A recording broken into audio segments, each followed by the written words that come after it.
Pemirsa, pasca penetapan penurunan ongkos haji 2025, Panitia Kerja atau Panja Haji pun kini mengusulkan penambahan kuota haji lansia, terutama bagi calon jemaah haji lansia yang sudah menunggu hingga 10 tahun. Mengingat pemerintah Arab Saudi berencana melakukan pembatasan usia calon haji maksimal 90 tahun.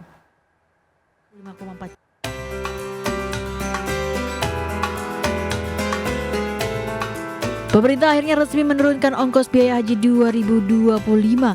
Meski ongkos biaya haji yang dibebankan ke calon jemaah haji hanya turun sekitar Rp614.000 menjadi Rp55,4 juta dari tahun sebelumnya, yakni Rp56 juta.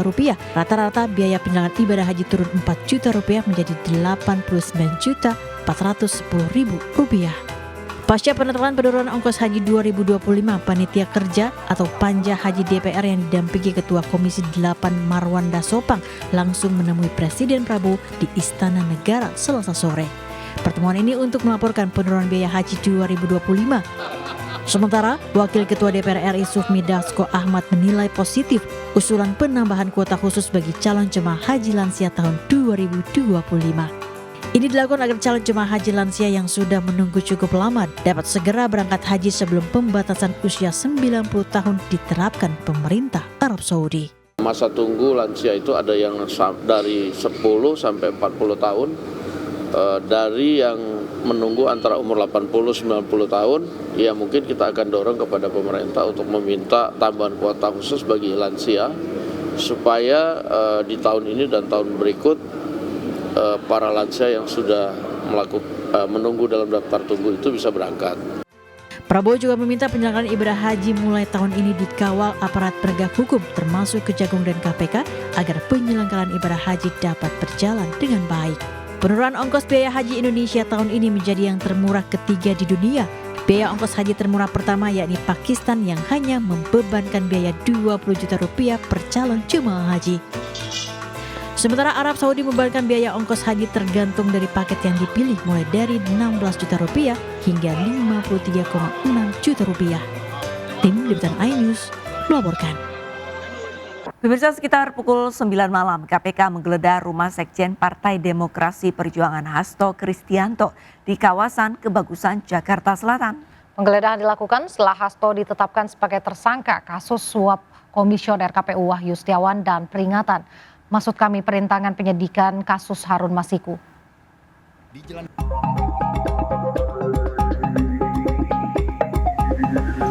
Usai melakukan penggeledahan di rumah Sekjen PDIP Hasto Kristianto di Jalan Villa Taman Kartini, Bekasi, Jawa Barat, tim penyidik Komisi Pemberantasan Korupsi KPK mendatangi rumah Hasto Kristianto di Jalan Kebagusan 4 Dalam, Pasar Minggu, Jakarta Selatan. Menurut warga, pada Selasa malam 8 mobil mendatangi kediaman Hasto Kristianto. Sejumlah penyidik KPK bersama aparat kepolisian dan RT RW setempat masuk ke dalam rumah.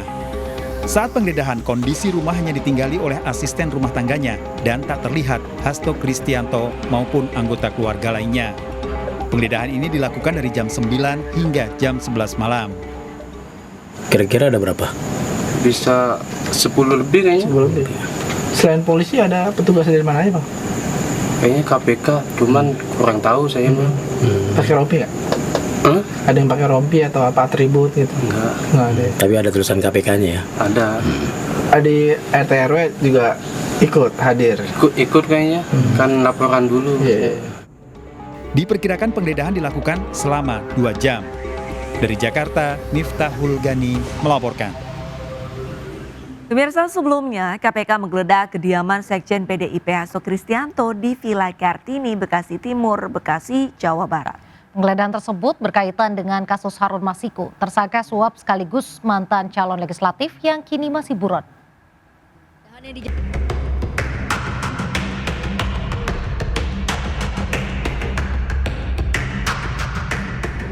Komisi Pemberantasan Korupsi atau KPK menggeledah rumah Sekjen PDIP Hasto Kristianto di Bekasi, Jawa Barat Selasa sore. Penggeledahan yang dijaga ketat oleh sejumlah aparat kepolisian, penyidik KPK mengamankan sejumlah barang bukti yaitu flash disk, buku kecil, serta 1 buah koper. Barang bukti diduga memiliki keterkaitan dengan Harun Masiku, buronan kasus suap yang hingga kini masih dicari oleh KPK. Jam 3 tadi persis kami dapat telepon bahwa penyidik KPK akan melakukan penggeledahan ke rumah Pak Sekjen. Maka kami juga coba jam 3 datang langsung untuk melihat penggeledahan yang dilakukan oleh para penyidik KPK. Ya, ada itu. beberapa barang yang diambil sama KPK nggak, Pak? Ya, ada cuman dapat satu flash disk sampai satu buku kecil tulisannya dari Mas Kusnadi. Itu aja. Yang satu koper di bawah itu apa, Pak? Kak, yang kita terima sebagai berita penyitaan barang hanya kepada 2 bukti itu. Menurut mereka itu ada dugaan keterkaitan perkara terhadap Harun Masiku. Sebelumnya Hasto Kristianto tidak hadir dalam panggilan KPK. Ketidakhadiran Hasto Kristianto pada panggilan pertama disebabkan adanya urusan partai yang bersifat penting pada saat surat panggilan KPK dilayangkan. Mas Sekjen belum bisa memenuhi panggilan KPK karena ada agenda-agenda partai yang sudah disusun ketika surat panggilan itu dilayangkan. Dan juga dari tim hukum sudah mengirimkan surat kepada KPK yang isinya itu kan memang permohonan agar boleh Mas Sekjen itu diperiksa setelah HUT partai tanggal 10 Januari. Karena kan momennya ini kan momen hari ulang tahun PDI Perjuangan yang ke-52. Hasto Kristianto merupakan salah satu tersangka kasus suap pergantian antar waktu anggota DPR, memberi suap kepada Wahyu Setiawan saat menjabat komisioner KPU RI pada 2020 agar Harun Masiku menjadi anggota DPR. Tak hanya itu, Hasto juga diduga menyuruh merendam alat komunikasi dirinya dan Harun Masiku serta menyuruh Harun Masiku untuk kabur. Hasto baru ditetapkan sebagai tersangka di akhir tahun 2024, sementara hingga kini Harun Masiku belum ditangkap. Dari Jakarta, Wendra Nura Indra Purnama, Denny Setiawan melaporkan. Pemirsa, KPK membenarkan penggeledahan di rumah Sekjen PDIP Hasto Kristianto di Bekasi, Jawa Barat. Juru bicara KPK menegaskan tidak ada pengalihan isu terkait penggeledahan tersebut dan penggeledahan dilakukan secara profesional, prosedural, dan proporsional.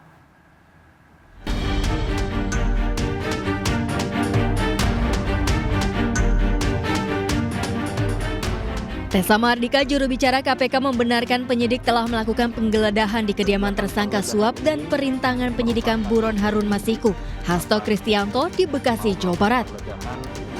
KPK memastikan penggeledahan tersebut bukan untuk pengalihan isu, melainkan penyidik bekerja secara prosedur dan profesional. Tessa menerangkan penyidik mempunyai penilaian mengenai terlambat atau tidaknya penggeledahan tersebut. Tidak dipungkiri banyak pihak beranggapan penggeledahan ini terlambat dan hanya untuk pengalihan isu. Semua kegiatan penggeledahan, penyitaan, dan lain-lain itu bergantung kepada kebutuhan tempat-tempatnya, masalah penilaian apakah itu terlambat atau tidak, kami tidak bisa melarang ya pihak luar untuk berpikiran seperti itu, ataupun ada juga pihak-pihak yang merasa bahwa kegiatan ini adalah pengalihan isu ya untuk isu-isu lain yang. Sebelumnya, Komisi Pemberantasan Korupsi telah menjadwalkan pemeriksaan terhadap tersangka Hasto Kristianto pada Senin kemarin. Namun Sekjen PDIP batal hadir memenuhi panggilan penyidik dengan alasan mengikuti rangkaian agenda partainya. Dari Jakarta, Abdul Aziz Ade Supriyatna melaporkan. Pemirsa, Prabowo Subianto menegaskan siap mengerahkan alokasi dana dan sumber daya demi menyukseskan program makan bergizi gratis di 26 provinsi di Indonesia. Prabowo juga meminta pihak yang tidak mendukung program makan bergizi gratis agar dikeluarkan nantinya dari pemerintahan yang dipimpinnya. Saya masih mendengar beberapa tokoh meragukan kemampuan kita untuk melaksanakan itu. Saya tidak katakan bahwa ini bisa selesai dalam 1 minggu, 2 minggu, atau 3 bulan. Tidak ada di antara kita yang punya tongkat Nabi Sulaiman. Tapi kita bisa berhitung, kita bisa mengelola, kita bisa alokasi dana, kita bisa kerahkan sumber daya. Dan kita akan mencapai target yang kita tentukan. Saya pun yakin, saya pertaruhkan Saya pertaruhkan kepimpinan saya. Bagi saya, makan bergizi untuk anak-anak dan ibu hamil ini adalah strategi. Yang tidak mendukung hal ini silakan keluar dari pemerintah yang saya pilih. Pemirsa, hari kedua pelaksanaan makan bergizi gratis, ratusan siswa SMP Negeri 61 dan SMPN 23 di Jakarta antusias mendapatkan menu makan gratis. Meskipun para siswa sangat menikmati menu makan bergizi gratis, mereka meminta menu makan yang disajikan agar lebih kaya rasa dan diperbesar porsinya.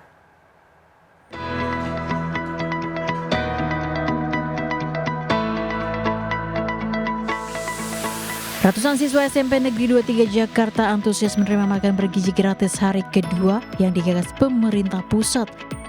Begitu juga di SMP Negeri 61 Jakarta. Di sekolah ini ada sebanyak 655 porsi makan bergizi gratis yang dibagikan pada para siswa. Di hari kedua ini tadi saya kebetulan ikut masuk ke kelas. Mereka, terutama kelas ini tadi semuanya pada habis. Ya, rupanya mereka suka dengan menu-menunya. Program makan bergizi gratis di sekolah dan posyandu yang dicanangkan Presiden Prabowo ini berlaku di 26 provinsi termasuk Jakarta. Sementara penyediaan makanan bergizi bagi siswa dan ibu hamil disiapkan oleh 190 satuan pelayanan pemenuhan gizi atau SPPG.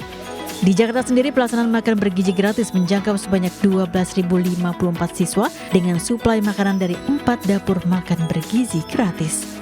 Para siswa dan pihak sekolah pun berharap program makan bergizi gratis ini dapat terus terlaksana dengan baik dan berkelanjutan. Langsung saja kita akan bertanya-tanya kepada siswa yang ada di sisi kanan saya ini. Halo, dengan siapa namanya? Syakira. Iya. Syakira, boleh dilihatin gak hari ini menunya apa aja sih? Menunya ada telur, susu, bayam, dan pisang.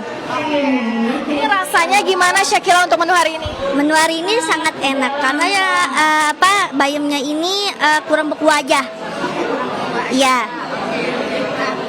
Kalau dibandingkan dengan hari kemarin, lebih enak yang hari ini atau yang kemarin? Enakan yang ini. Iya. Iya. Kan ada request gak ke depannya pengen menu apa untuk program makan bergizi gratis ini? Ke depannya lebih banyak lagi nasinya mungkin, terus lauknya lebih enak, sama rasanya sih karena kurang rasa. Iya, betul. Baik, terima kasih banyak Syakila sudah berkenan kami wawancarai. Ya, itulah tadi wawancara kami dengan salah satu siswa di SMPN Negeri 61 Jakarta ini. Dan tadi ada sejumlah keinginan ataupun request begitu dari para siswa ingin supaya rasanya lebih diperkaya lagi, kemudian juga dari porsi nasinya diperbesar dan juga mungkin lebih banyak lagi menunya agar lebih bervariatif. Sekian informasi yang dapat kami sampaikan dari Jakarta. Yasmin Atadia, iNews melaporkan. Pemirsa, awal tahun baru harga cabai semakin pedas. Harga cabai rawit merah tembus hingga Rp110.000. Diduga mahalnya harga cabai lantaran stok yang habis akibat cuaca buruk. Seperti yang dialami oleh petani cabai di Banjarnegara yang gagal panen karena tanaman cabainya busuk.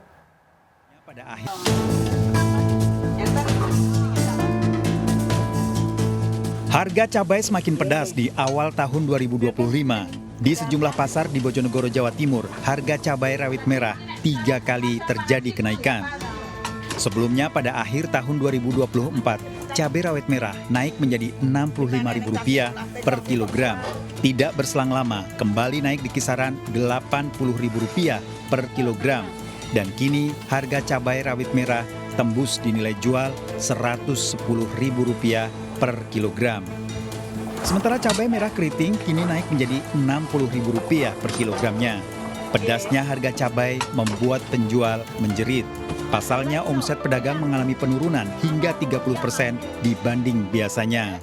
Harga cabai rawit di pasar sekarang lagi melonjak, 1 kilo 110. Stoknya sedikit, soalnya barangnya elek-elek, nanti nek beli kata ndak rugi. Kondisi yang sama juga dirasakan para pedagang di pasar tradisional Kebon Agung, Pasuruan, Jawa Timur. Selain cabai rawit merah dan keriting, harga cabai rawit hijau juga melonjak hampir 2 kali lipat, yang semula Rp45.000 per kilogram menjadi Rp70.000 per kilogram. Menurut pedagang, melonjaknya harga cabai karena stoknya yang terbatas, diduga akibat cuaca buruk. Kalau yang cabai rawit hijau itu 45. Sekarang 70. 70. Naik terus ini ya? Tapi ya nggak tahu, besok-besok ya turun lagi ya nggak tahu. Cabai itu gampang angel ditebaknya itu. Kira-kira apa sih Bu penyebab kenaikan ini? Nggak ada Pak. Sementara puluhan hektar tanaman cabai milik petani di desa Petir, Banjarnegara, Jawa Tengah busuk dan gagal panen. Buah dan batang cabai mengering sebelum masa panen. Menurut petani, kondisi ini merupakan dampak dari cuaca buruk musim penghujan. Biasanya sekali panen, petani bisa menghasilkan 2 kintal cabai, namun saat ini hanya berkisar 50 kg. Kebanyakan hujan terus menerus 1 bulan lebih. 10 juta lah. 10 juta. Diperkirakan tingginya harga cabai masih akan berlanjut hingga 2 bulan mendatang saat bulan suci Ramadan. Tim Liputan iNews melaporkan. Sekitar 260 pengungsi etnis Rohingya kembali mendarat di Aceh Timur, Aceh. Diduga mereka memilih Aceh Timur setelah ditolak oleh Malaysia. Kedatangan para pengungsi Rohingya memantik ketegangan dengan warga Aceh. Warga lokal meminta para pengungsi direlokasi ke wilayah lain. Pemirsa, petugas pemadam kebakaran di Depok, Jawa Barat yang viral karena mengungkap dugaan korupsi diberhentikan oleh instansinya. Sandi bersama 2 temannya mendapatkan surat pemutusan kontrak melalui pos.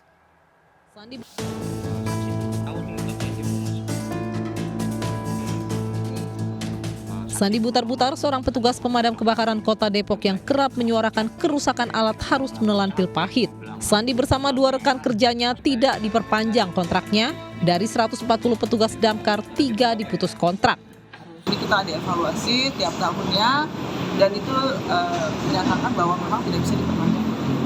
Ini ada kaitannya dengan vokalnya Sandi sendiri nggak sih, buka bobroknya damkar? Oh, kalau itu rekomendasi. Nggak ada kaitannya atau gimana sih? Kami fokusnya ke kinerja. Sandi yang sudah 10 tahun bekerja di damkar menduga ada pihak yang ingin menyingkirkannya karena berani mengungkap dugaan korupsi damkar kota Depok tanpa ada surat peringatan terlebih dahulu. Sebelumnya Sandi pernah ditawari sejumlah uang oleh pihak yang ingin menutup mulutnya. Kesalahan saya apa gitu? Apakah mungkin dari dendam pribadi mereka atau seperti apa dari Bu Tesi gitu? Apa mungkin dia kuncinya ada di saya menyerang dia secara pekerjaannya gitu. Mungkin saya juga udah dapat banyak bisikan kemarin, dapat dari sesepuh warga Mekarsari. Ternyata Tesi Haryati itu adalah lurah yang pernah didemo warganya karena masalah IMB dan tanah. Sandi salah satu petugas damkar yang vokal menyuarakan dugaan korupsi di damkar kota Depok. Dari Depok, Jawa Barat, Iyung Rizky melaporkan. Pemirsa, nih ada 2 pencuri nyolong motor sport di Kebon Jeruk, Jakarta Barat. Para pelaku nekat berjoget di depan rumah korban. Para pelaku masuk garasi dengan membobol gembok pagar rumah yang terkunci. Duh, pencurinya semakin nekat aja kalau beraksi.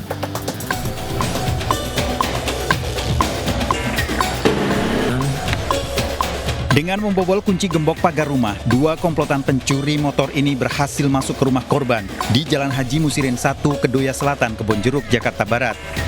Hanya dalam hitungan detik, pelaku berhasil membobol kunci kontak motor korban. Senang melihat temannya berhasil mencuri motor seharga puluhan juta rupiah, salah satu pelaku yang berjaga di luar justru berjoget sambil selebrasi ke arah CCTV rumah korban. Usai mencuri, pelaku juga menutup kembali pintu pagar rumah korban. Ya, saya keluar sekitaran jam 12-an lah. Saya mau ke toko, Kak. Nah, saya balik dari toko tuh sekitaran habis azan subuh kalau nggak salah. Habis sholat subuhan lah orang-orang. Saya lihat dari situ, tahu-tahu pintu udah kebuka. Saya sama temen, saya udah feeling kalau ada maling. Pas masuk, beneran motor hilang dari bawah. Korban telah melaporkan kasus pencurian ini ke Polsek Kebon Jeruk, Jakarta Barat dengan menyertakan bukti rekaman CCTV. Dari Jakarta, Miftahul Gani melaporkan. Nah, Ini sisa rame-rame malam tahun baru kemarin. Puluhan pemuda digerebek warga di bunker bar di Grogol, Jakarta Utara, Jakarta Selatan. Bukan tanpa alasan warga ngegerebek. Katanya karena udah lapor polisi tapi dicuekin. Nah, warga menduga puluhan pasang pemuda tersebut puluhan pemuda tersebut mau ngadain pesta kelompok setir kiri alias LGBT.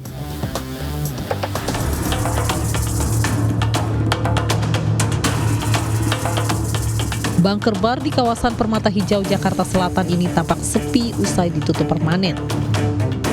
Sebelumnya warga menggerebek bar tersebut karena terindikasi dijadikan tempat berpesta kaum LGBT. Sejumlah pria diduga penyuka sesama jenis pun digiring warga untuk keluar dari lokasi. Warga sendiri sudah lama mengeluhkan aktivitas LGBT di tempat itu. Aduan masyarakat udah ada 3 bulan yang lalu udah ada kejadian terkait dengan adanya praktek-praktek yang melanggar prostitusi di Kelurahan Grogol Utara. Kasus ini ditangani Polres Metro Jakarta Selatan dan telah dilakukan pemeriksaan terhadap 5 orang saksi dari karyawan bar dan juga warga. Kita rela ya, kita sudah menemui dari karyawan kemudian dari warga apa yang terjadi, itu yang kita tanyakan. Kemudian setelah itu kita juga duduk bareng di situ untuk bermusyawarah apa saja yang terjadi, kemudian apa saja yang menjadi masalah di situ. Sebelumnya ramai beredar di media sosial video amatir warga yang melakukan penggerebekan di bunker bar. Dugaan tersebut muncul setelah ditemukan bar tersebut dipenuhi pemuda penyuka sesama jenis. Penutupan bunker bar diharapkan menjadi respon tegas terhadap keluhan warga dan untuk menjaga ketertiban dari aktivitas yang mengganggu masyarakat. Dari Jakarta Selatan, Den Helmi Sajangbati melaporkan. Ini nih yang masih rame. Penyelidikan kasus penembakan bos rental mobil di res area tol Tangerang, Banten masih terus berjalan. Dari 4 pelaku, 2 sudah ditangkap polisi, 2 pelaku lainnya masih buron.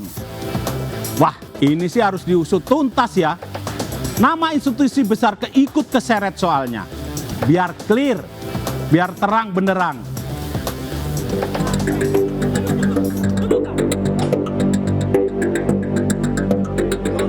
Kasus penembakan bos rental mobil Ilyas Abdurrahman di res area tol Tangerang Merak, Kabupaten Tangerang, Banten masih terus bergulir.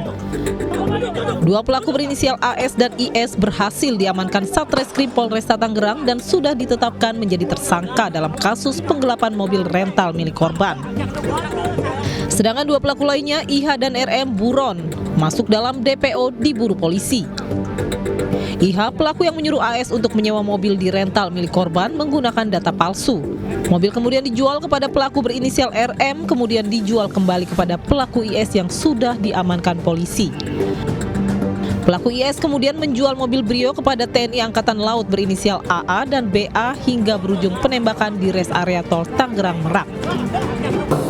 Yang pastinya kita sedang melakukan upaya paksa pengungkapan dari pelaku lain dalam peristiwa penggelapan ini. Kami mohon doanya, semoga pelaku ini segera tertangkap. Saat ini polisi terus mengejar pelaku IH dan RM yang masih buron dan masuk DPO. Dari Kabupaten Tangerang, Aimarani melaporkan. Pemirsa, masih ingat kasus mantan TNI dibunuh anggota TNI di Binjai, Sumatera Utara? Si pelaku ternyata menyewa 4 orang untuk menganiaya korban hingga tewas dengan imbalan narkoba jenis sabu. Nah, gara-garanya ternyata perkara mobil yang dirental korban tidak kunjung dikembalikan. Waduh, urusan mobil rental lagi nih.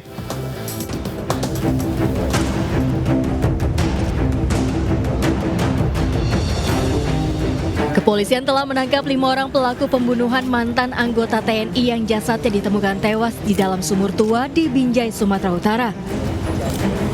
Masing-masing pelaku berinisial HS yang merupakan oknum TNI, CJS, MF, dan FA dan F yang merupakan warga sipil. Namun dalam kasus ini polisi masih memburu 7 pelaku lainnya. Dari hasil pemeriksaan dan penyelidikan, motif pelaku membunuh korban lantaran mobil yang dirental oleh korban dari salah satu tersangka tidak kunjung dikembalikan. Kepada polisi, pelaku nekat menganiaya korban atas perintah pelaku HS yang merupakan oknum anggota TNI dengan dijanjikan narkoba jenis sabu. Peristiwa pembunuhan tersebut terjadi pada Minggu 8 Desember 2024 lalu di kawasan Jalan Medan Binjai, Kecamatan Sunggal, Kabupaten Deli Serdang, Sumatera Utara. Saat itu korban dijemput paksa oleh salah satu pelaku berinisial F dan dibawa ke rumah pelaku HS pada dini hari. Sesampainya di rumah pelaku, korban diikat dan dianiaya oleh 4 pria suruhan pelaku yakni HS, MF, FA, dan F dengan menggunakan selang balok kayu dan senjata tajam. Tak sampai di situ, keempat pelaku membawa korban ke kandang sapi dan kembali dianiaya hingga tak sadarkan diri. Mengetahui korban tidak bernafas, pelaku berupaya menghilangkan jejak dengan berencana membuang jasad korban. Dalam kondisi tangan dan kaki terikat serta mulut dilakban, korban dibawa tersangka ke Desa Aikta, Palabuhan Batu Utara. Saat itu keluarga melaporkan hilangnya korban ke polisi.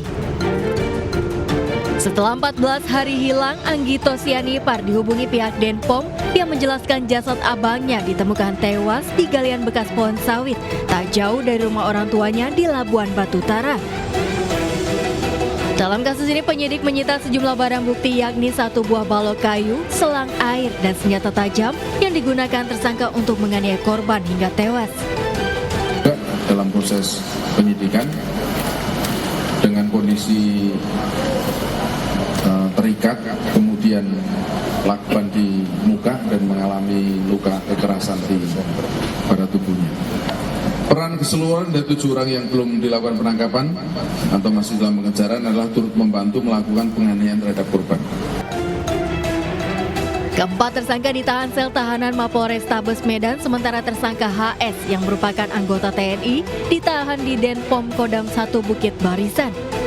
Kelimanya terancam 15 tahun penjara atau seumur hidup. Dari Medan, Sumatera Utara, Adi Palapa Harahap melaporkan. Siapa bilang miras alias minuman keras nggak bahaya? Nih, gara-gara mabuk minuman keras, tukang ojek ngabisin nyawa calon penumpangnya. Kan? Gara-gara miras, harusnya dapat rezeki, malah masuk bui dah.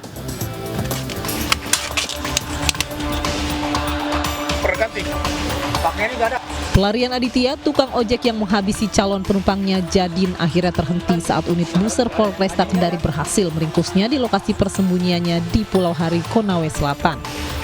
Polisi juga menangkap Zul Rahmat, rekannya yang ikut menganiaya korban hingga tewas. Usai menenggak miras, pelaku menawarkan tumpangan kepada korban. Namun korban memukul pelaku hingga terjadi perkelahian. Pelaku mengejar korban dengan senjata tajam bersama rekannya. Saat dianiaya, korban meminta maaf kepada 2 pelaku, namun pelaku yang masih di bawah pengaruh minuman keras justru menghabisi korban. Usai membunuh korban, pelaku melarikan diri ke Pulau Hari. Polisi menyita barang bukti sebilah badik dan pakaian korban. Korban sempat melontarkan kata-kata kasar pada saat ditawarkan ojek, sementara yang TSK atas nama MZ alias LB sakit hati karena sebelumnya sempat ditampar oleh korban pada saat dia diminta untuk membuka anting-antingnya. Pada saat itu tersangka menolak sehingga dia ditampar, kemudian dari situ dia sakit hati. Kedua pelaku dijerat pasal 338 KUHP tentang pembunuhan, subsidiar pasal 351 dengan ancaman 15 tahun penjara. Dari Kendari, Sulawesi Tenggara, Mukhtarudin melaporkan. Hati-hati nih buat para orang tua. Di Makassar, Sulawesi Selatan, seorang bocah SMP kelas 1 diculik dan dijadikan jaminan buat top up money sebesar 1,3 juta rupiah. Habis itu, si bocah ditinggal gitu aja di konter handphone. Ada-ada aja deh. Rekaman CCTV merekam saat pelaku penculikan anak membawa korbannya ke sebuah konter handphone di Jalan Adipura Raya, Panakukang, Makassar, Sulawesi Selatan. Pelaku meminta top up dana sebesar 1,3 juta rupiah dengan menjadikan korban sebagai jaminan. Begitu uang transferan masuk, pelaku kabur melarikan diri dengan alasan akan melakukan penarikan tunai di mesin ATM. Penjaga kantor handphone baru menyadari aksi penipuan setelah beberapa jam pelaku tak kunjung datang. Sementara korban mengaku tidak mengenal pelaku. Dia bilang saya pergi tarik uang dulu di ATM. Setelah itu saya tunggu. Setelah saya tunggu sudah hampir 1 jam Pak. Saya bilang kemana ini orang ini? Saya tanyalah dia. Saya bilang itu keluargamu. Dia bilang bukan Kak, saya tidak kenal juga itu. Saya cuma dijemput di depan sekolah. Hasil penyelidikan, korban bertemu pelaku di depan sekolah saat jam istirahat. Diajak pergi untuk bekerja angkut barang dan dijanjikan akan diberi uang Rp50.000. Korban penculikan telah dikembalikan ke pihak keluarga usai dijemput di kantor polisi. Sementara pemilik konter handphone mengalami kerugian sebesar 1,3 juta rupiah. Dari Makassar, Sulawesi Selatan, Muhammad Nurbone melaporkan. Momen haru terungkap dalam pertemuan Shin Tae-yong bersama para punggawa Timnas Indonesia. Didampingi manajer Timnas, Shin Tae-yong tak bisa berkata banyak saat berpamitan dengan Marcelo Ferdinand dan juga kawan-kawan. Pemain Timnas Indonesia. JJ, sang penerjemah yang setia mendampingi, menyatakan Shin Tae-yong tidak bisa berkata banyak. Tangisan STY pun tak bisa terbendung, terekam jelas di kamera. Video ini pun lantas viral di media sosial dan mendapat komentar dari para penggemar. Momen haru ini menjadi salah satu bukti kedekatan STY bersama anak-anak asuhnya. Dalam pertemuan ini, para pemain nampak berpelukan dengan pelatih asal Korea Selatan itu. Ya, bagaimana tidak? STY yang 5 tahun menangani timnas tentu telah membangun kedekatan atau chemistry dengan para pemain. Memang tidak mudah mengucapkan kata pisah, namun kini hanya ada satu harapan. Semoga apa yang menjadi keputusan PSSI adalah langkah tepat, termasuk dapat meloloskan timnas ke Piala Dunia. Namun jika tidak, bagaimana kelanjutannya? Sejumlah media Korea Selatan ikut menyoroti keputusan PSSI memecat Shin Tae-yong. Berbanding terbalik dengan pelatih asal Korea Selatan lainnya yang sukses membawa timnas Vietnam menjuarai Piala AFF, justru Shin Tae-yong yang sukses membawa timnas malah dipecat federasi.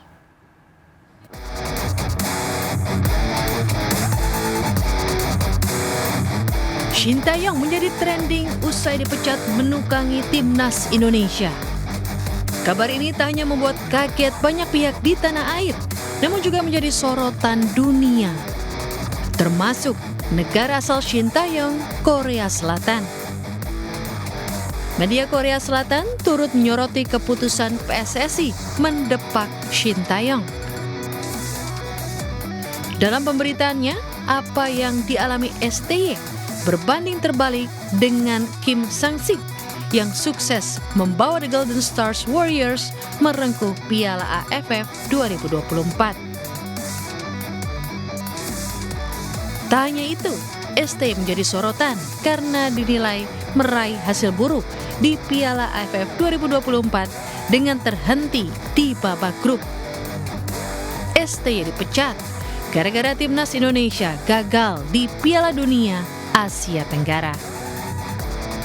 Media Korea Selatan ini menjadi salah satu contoh yang menuliskan dukungannya terhadap STY. Pelatih berusia 54 tahun ini tetap dinilai menjadi pelatih terbaik sepanjang sejarah perkembangan timnas dengan peran membawa Indonesia menjadi lebih baik, termasuk mengantarkan timnas Indonesia lolos ke babak kualifikasi Piala Dunia 2026 zona Asia, serta sejumlah catatan positif lainnya. Usai PSSI memutuskan untuk memecat Shin Tae-yong, Patrick Kluivert diduga kuat akan menggantikan posisi STY sebagai pelatih timnas Indonesia. Lalu bagaimana reaksi para pengamat sepak bola?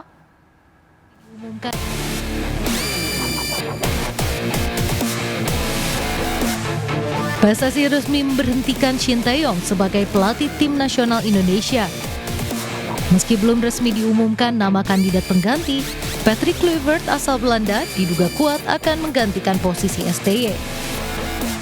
Hal ini juga terungkap lewat akun media sosial pakar transfer Fabrizio Romano dan juga pernyataan Ketua Umum PSSI Erick Thohir yang mengatakan Kluivert memang salah satu kandidat. Menanggapi hal ini, komentator sepak bola Justinus Laksana alias Coach Justin memberikan komentar lewat akun Instagram pribadinya, mengklaim tidak akan menghujat keputusan PSSI. Setelah gue berpikir, gue hanya bisa berandai-andai seperti kalian, tapi gue tidak menghujat. Karena gue yakin Erick Thohir pasti melakukan ini dengan pertimbangan yang tepat. Sementara itu, komentator bola Tommy Welly alias Bung Towel yang kerap mengkritik STY memilih diam sambil mengacungkan ibu jarinya. Yang terakhir, kalau nggak mau jawab juga, mengapa Anda harus diam? Apakah ini akan selamanya? PSSI melalui anggota Exco-nya Arya Sinulinga ini menjawab kritikan banyak pihak pasca pemecatan Shin Tae-yong sebagai pelatih timnas Indonesia. Menurutnya pemutusan hubungan kerja dengan STY sudah dipikirkan secara matang. PSSI juga membantah skandal judi calon kuat pengganti STY.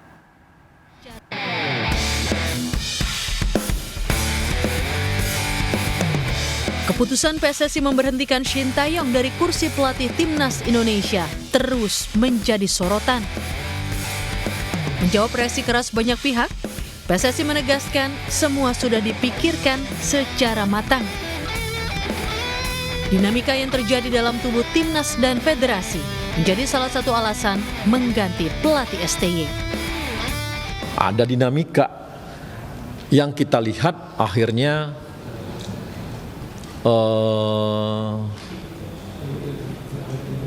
memang keharmonisan itu yang berat. Nah, itu yang membuat susah untuk diteruskan. Sehingga apalagi ke depan kita akan nambah pemain terus. Jadi makin berat. Dan itu yang membuat kita mengambil resiko tadi. Sementara itu Patrick Kluivert yang digadang-gadang menjadi calon kuat pengganti STY justru dikulik habis netizen. Legenda timnas Belanda ini dikabarkan terlibat kasus judi. Menanggapi hal ini, Arya membantah calon pelatih timnas tidak ada yang terlibat kasus seperti yang diperbincangkan. Setahu kami, kalau orang terlibat match fixing, terlibat pengaturan skor, terlibat akibat-akibat semua itu karena akhirnya membuat pertandingan apapun semua itu, pasti sudah di blacklist di Eropa. Jadi ini tidak di blacklist di Eropa. Nama-nama yang kami ambil itu, ada berapa nama yang kami, 3 nama itu tidak di blacklist di Eropa. Clear ya? Teka-teki pengganti Shin Tae-yong hingga saat ini masih menjadi misteri. Dalam konferensi persnya kemarin, Ketua Umum PSSI Erick Thohir menyatakan telah bertemu 1 dari 3 kandidat. Ya, dari 3 pelatih ada 1 yang datang. Nah, itu yang saya lihat, oh ini poinnya lebih gitu, karena walaupun habis interview dia pulang lagi ke negaranya. Ya, karena hari Natal kita harus hormati gitu. Dan saya juga tidak mau memakan waktu, biasanya interview 2 jam, 2 jam setengah cukup saya rasa. PSSI secara resmi akan mengumumkan pelatih timnas Indonesia yang baru 12 Januari mendatang. Akankah pelatih baru nanti dapat memenuhi ambisi PSSI untuk lolos ke Piala Dunia? Atau justru gagal total menembus babak kualifikasi yang telah digapai bersama Shin Tae-yong? Dari Jakarta, Tim Liputan melaporkan. PSSI turut memberikan komentar terkait sindiran anak Shin Tae-yong di sosial media. PSSI menyatakan selama ini telah memberikan yang terbaik untuk STY.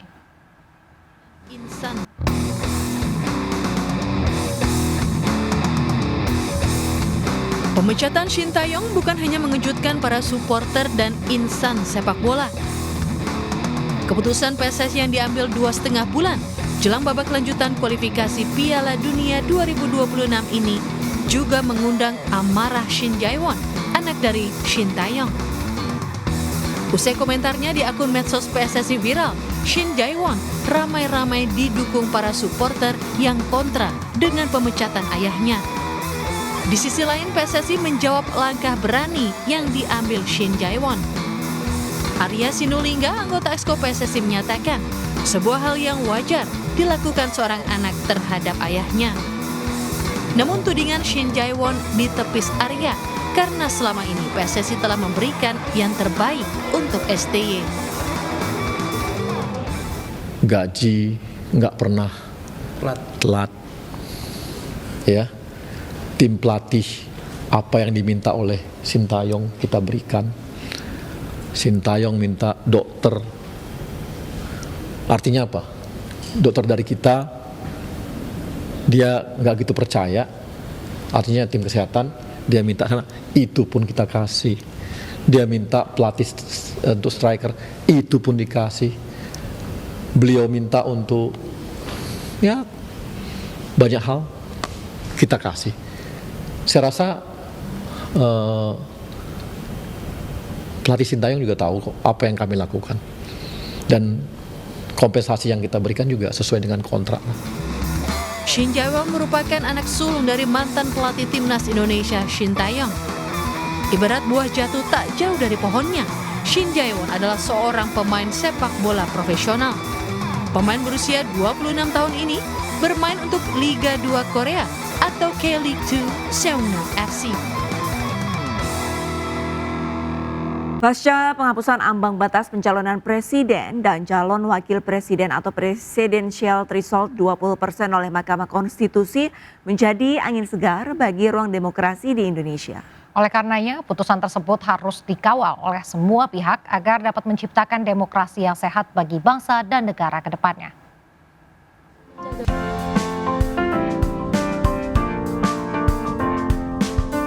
Partai Perindo menyambut baik keputusan Mahkamah Konstitusi atau MK yang menghapus ketentuan presidensial threshold atau ambang batas pencalonan presiden 20%. Putusan ini menjadi langkah besar untuk memperkuat demokrasi Indonesia serta menjadi penuntun dalam menjaga konstitusi. Untuk itu, Partai Perindo mendesak DPR dan Komisi Pemilihan Umum agar segera merevisi Undang-Undang Pemilu untuk mengawal putusan MK tersebut agar bisa berjalan dengan baik. Kita sangat berharap penuh kepada DPR dan juga pemerintah untuk betul-betul mengawal proses revisi ini sehingga menjadi undang-undang yang begitu sempurna. Jadi tidak hanya itu dimiliki oleh partai politik sebagai peserta pemilunya saja, tapi itu juga dimiliki oleh penyelenggara dan juga dimiliki oleh pemilih. Partai Perindo menilai regulasi dan undang-undang perlu segera disiapkan untuk memastikan mekanisme pencalonan presiden dan wakil presiden berjalan tanpa kendala. Partai Perindo berkomitmen untuk mengawal semua proses tersebut agar demokrasi bisa berjalan sesuai dengan harapan rakyat Indonesia. Tim Liputan iNews melaporkan. Pemirsa, MNC Pictures dan MNC Animation menggelar meet and greet serta nonton bareng film animasi Zana, Whisper of Volcano Isle di Mall Basura, Jakarta Timur. Dalam acara tersebut, orang tua dan juga anak-anak sangat antusias berkenalan dengan para karakter dan artis pengisi suara film animasi berstandar internasional tersebut.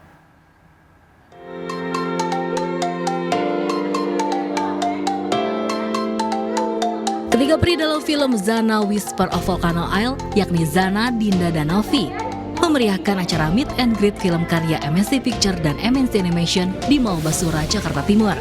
Dalam acara ini, orang tua dan anak-anak juga nampak antusias karena bisa mengenal lebih dekat dengan para artis pengisi suara dalam film animasi Zana, yakni Alia Nur Sabrina dan Robby Purba. Pastinya sangat berterima kasih dan sangat bangga bisa dipercayai untuk mengisi suara sebagai Zana, sebagai sosok yang menginspirasi banyak anak-anak Indonesia. Itu aku happy, bangga juga ketemu dengan talenta-talenta hebat ya, dan juga yang pasti mereka ini adalah anak-anak muda yang ngebanggain, gak hanya voice talentnya aja, tetapi juga para animatornya dan juga semua tim yang terlibat. Film animasi yang lahir dari ide cerita eksekutif Chairwoman MNC Group Liliana Tanusudibyo ini tidak hanya menghadirkan visual yang memukau, tetapi juga menyuguhkan kisah penuh inspirasi dan edukatif tentang persahabatan dan kekeluargaan. Film ini kisahnya inspiratif, ya, ibu mengajarkan seorang ibu kasih sayang dan persahabatan. Terima kasih kepada MNC Group yang membuat film ini, animasinya keren. Pokoknya nggak nyesel nonton film ini ya Kak. Ini seru banget kalau ini, karena emang demen film-film kayak gitu. Jadi aku suka banget, karena seru filmnya juga. Tidak hanya meet and greet bertemu para karakter film, para orang tua dan anak-anak yang hadir juga diajak bermain games dan nonton bareng film Zana Whisper of Volcano Isle. Film animasi Zana saat ini sedang tayang di seluruh bioskop kesayangan Anda di Indonesia. Dari Jakarta, Haristi Arifa dan Sadwi Santo, iNews melaporkan.